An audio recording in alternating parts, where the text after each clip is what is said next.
आप देख रहे हैं नेट्रिक न्यूज, साहस सच कहने का।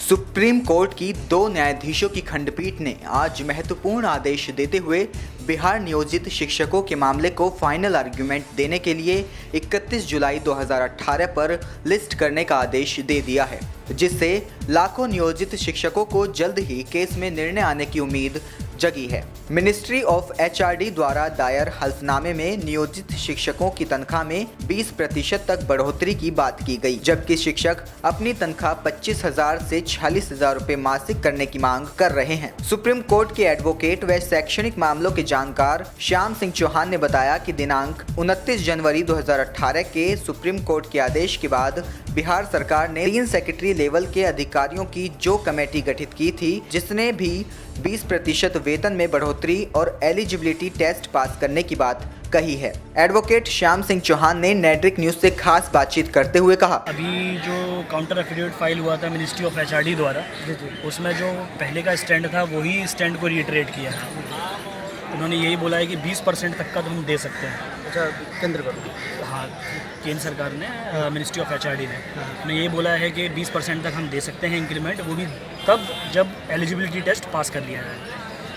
तो केंद्र सरकार की तरफ से आज जो अटॉर्नी जनरल है उनका एक और आर्ग्यूमेंट था कि लगभग 38,000 करोड़ का बर्डन केंद्र सरकार के ऊपर पड़ेगा अगर as it is high court के ऑर्डर को इम्प्लीमेंट कर दिया जाता है।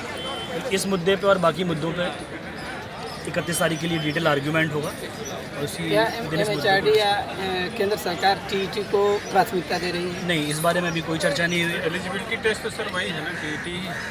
वो देखते हैं किस टेस्ट की वो बात कर रहे हैं। उस टेस्ट को स्पेसिफाई इन लोगों ने अपने काउंटर एफिडेविट में नहीं किया था।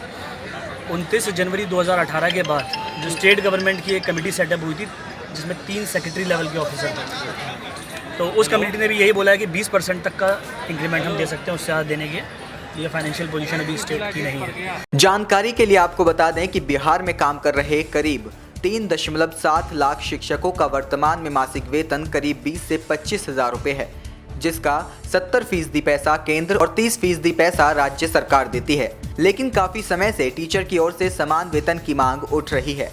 अगर समान कार्य के बदले समान वेतन की मांग मान ली जाती है तो शिक्षकों का वेतन 35 से 40,000 रुपए महीना हो जाएगा। अगर ऐसा होता है तो सरकार पर प्रति वर्ष करीब 36,998 करोड़ का अतिरिक्त भार पड़ेगा।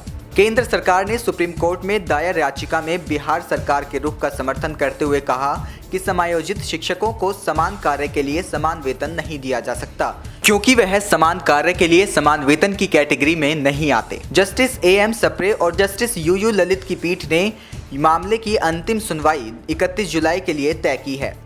वहीं इस मामले में केंद्र सरकार का कहना है कि अगर राज्य की सैलरी पर विचार किया जाएगा तो अन्य राज्यों की ओर से भी मांग उठने लगेगी। नेट्रिक न्यूज की रिपोर्ट। हमारे साथ जुड़े रहने के लिए हमारे YouTube चैनल को सब्सक्राइब करें, साथ ही बेल आइकन को दबाएं। नेट्रिक न्यूज की खबरें सबसे पहले देखने के लिए।